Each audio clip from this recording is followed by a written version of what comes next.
(28일) 새벽 정읍에서 규모 2.5의 지진이 발생했습니다. 지진의 진앙은 정읍시 남남서쪽 7km 지역이며 진원의 깊이는 12km로 분석됐습니다.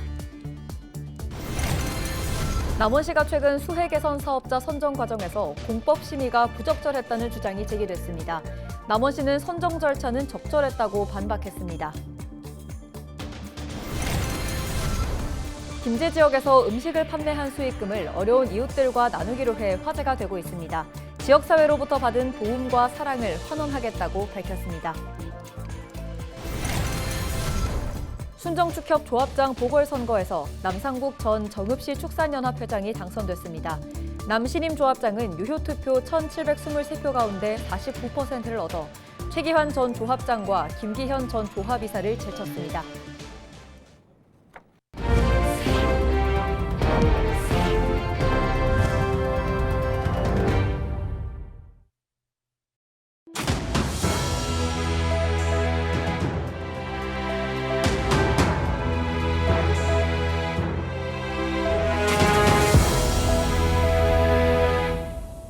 시청자 여러분 안녕하십니까? 헬로티비 전북뉴스입니다. 28일 새벽 0시 36분 정읍에서 규모 2.5의 지진이 발생했습니다. 지진의 진앙은 정읍시 남남서쪽 7km 지역이며 진원의 깊이는 12km로 분석됐습니다.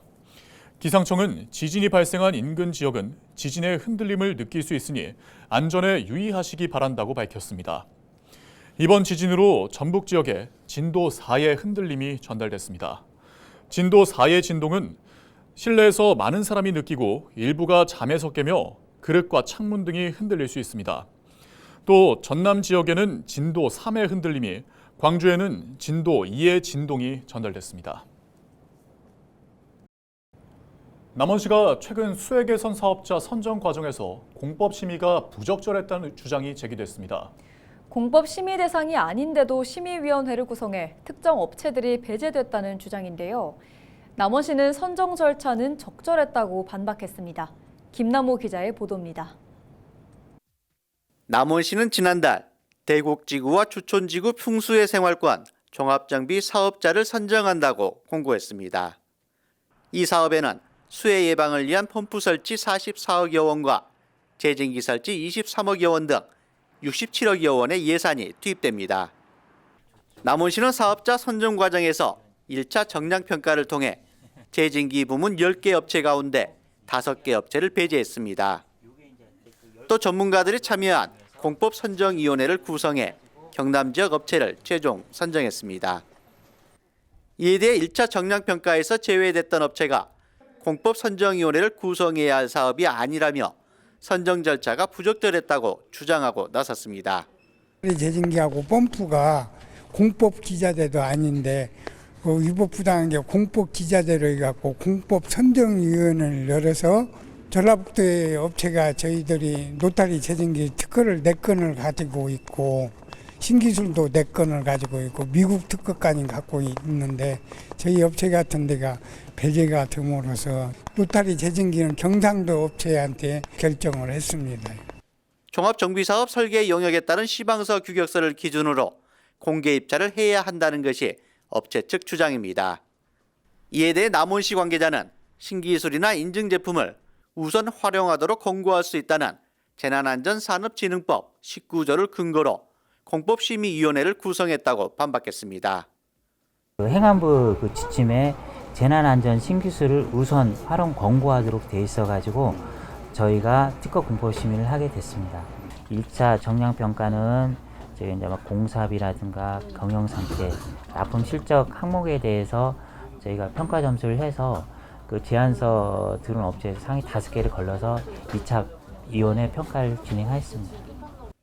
특수한 기술이나 공법이 필요하지 않음에도 사업 대상을 제한해 지방자치단체 입찰계약 집행 기준에 위반됐다는 업체 측, 적절한 기준에 따라 업체를 선정했다는 남원시, 해당 사업과 관련된 특허를 보유하고 있음에도 사업 설명기에도 갖지 못했다는 업체는 감사원의 선정 절차에 대한 감사를 청구하겠다고 밝혔습니다. 헬로티비 뉴스 김나우입니다. 고물가와 고금리 속에 상인들도 어렵긴 매한 가지죠. 이런 상황에서도 축제 때 음식을 판매해 거둔 수익금을 어려운 이웃들과 나누기로 해 화제가 되고 있습니다. 지역사회로부터 받은 도움과 사랑을 환원하겠다는 취지인데요. 정명기 기자가 알아봤습니다. 갖은 채소를 채 썰어 듬뿍 넣어주고 오리고기와 함께 버무리듯 볶아줍니다. 여기에 소스와 깨까지 솔솔 뿌려주면 오리 훈제 덮밥 완성. 특별한 초대 손님을 위해 요리한 건데 오늘의 손님은 바로 지역 장애인들입니다. 지역 축제 때 음식을 팔아본 1,000만 원으로 소외된 이웃을 초대해 음식을 대접하기로 한 겁니다. 맛집으로 선정이 돼서 김제 지평선 축제에 나가게 됐거든요. 많은 분들이 사랑해 주셔서 저희가 잘 됐거든요. 그래서 그 잘된 수익금으로 저희 엄마 아빠가 어려운 사람들을 위해서 좋은 일을 좀 한번 해보자. 거동이 불편한 노인 등에게는 도시락을 전달하기로 했습니다. 주민들은 맛있는 음식 못지않게 그 안에 담긴 따뜻한 정과 사랑이 고맙기만 합니다. 좋았죠. 장애인들을 위해서 이런 일을 해줬으면 좋겠다고 생각해요. 지역 내 또 다른 식당. 점심시간이 되자 손님이 하나둘 모여듭니다. 오늘 혹시 뭐 드시러 오신 거예요? 네, 여기 치즈 돈가스 유명하다고 해서 먹으러 왔어요. 이 식당의 주메뉴인 돈가스를 맛보려는 손님들로 금세 자리가 다 찼습니다.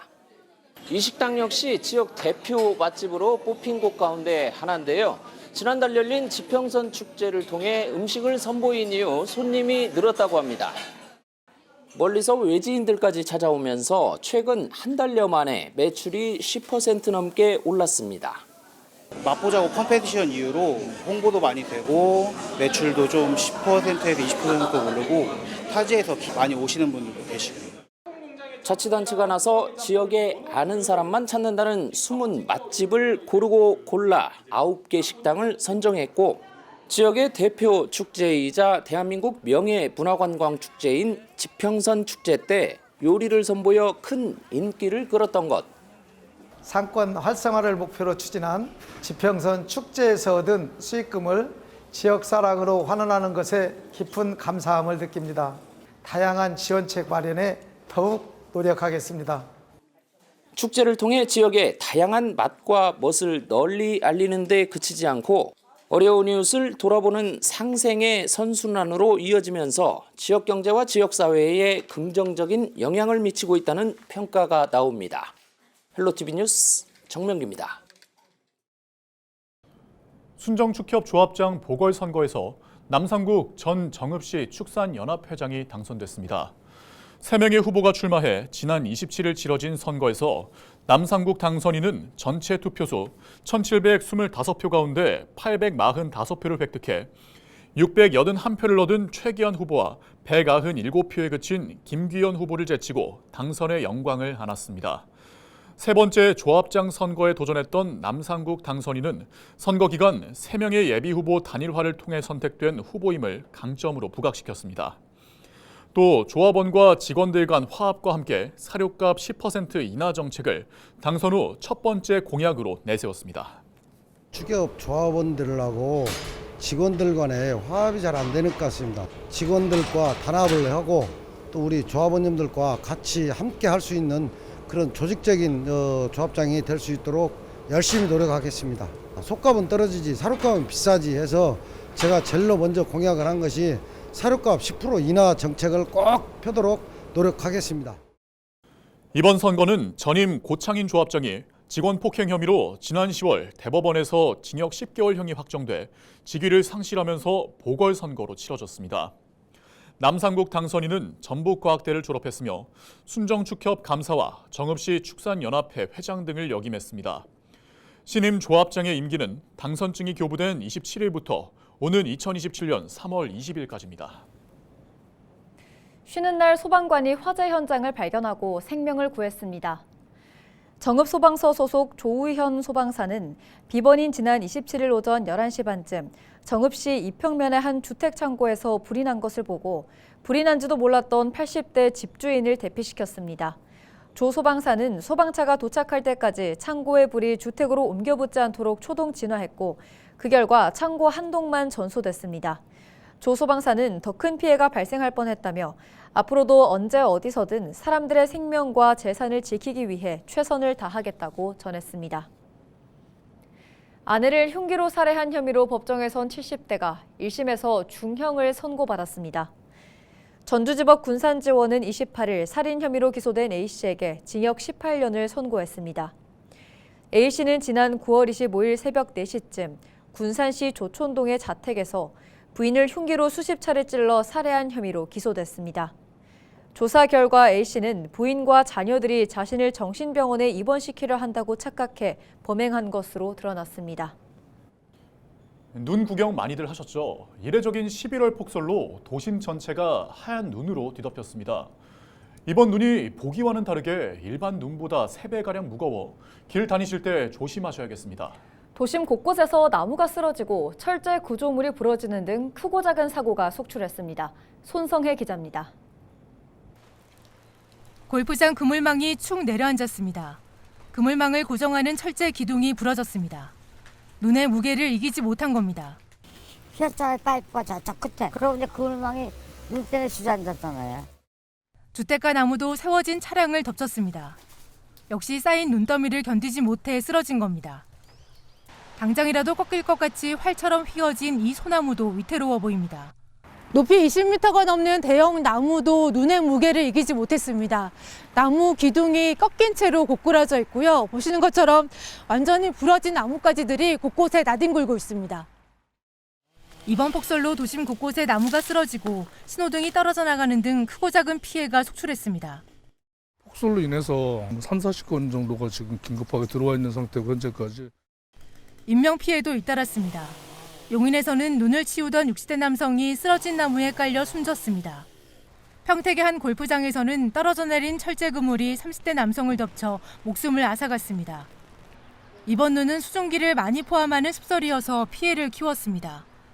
서해상의 해수면 온도가 평년보다 높은 상태로 눈구름대가 강하게 발달했기 때문입니다.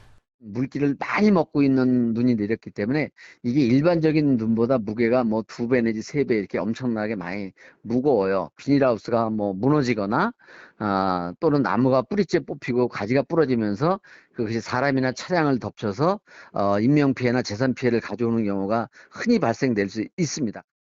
10년 전 큰 인명피해를 했던 경주 마우나 리조트 강당 붕괴 사고도 무거운 습설의 영향이 컸습니다. 전문가들은 습설은 시간이 지날수록 단단해지면서 무거워지는 특징이 있기 때문에 당분간 눈이 쌓여있는 곳은 피하는 게 피해를 줄일 수 있다고 조언합니다. 헬로티비 뉴스 손성입니다.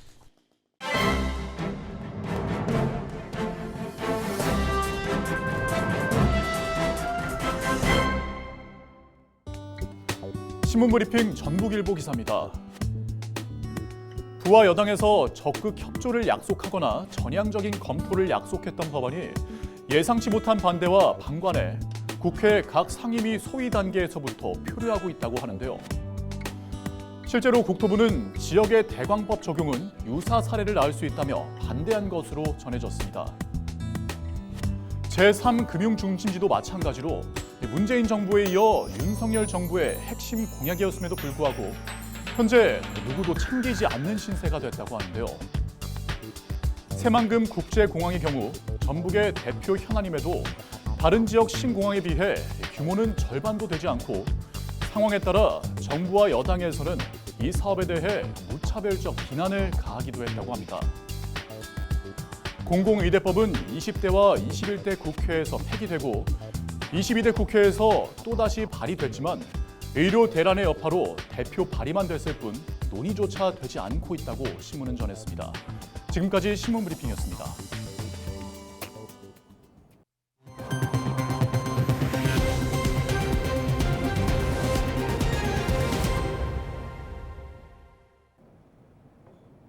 (12월 2일부터) 헬로티비 뉴스 본방송 시간이 저녁 6시 40분에서 밤 8시 50분으로 변경됩니다. 우리 지역 이슈의 심층 취재부터 문제 해결 보도까지 더욱 알찬 소식으로 찾아뵙겠습니다. 계속해서 많은 시청 부탁드립니다. 이상으로 뉴스를 마칩니다. 고맙습니다.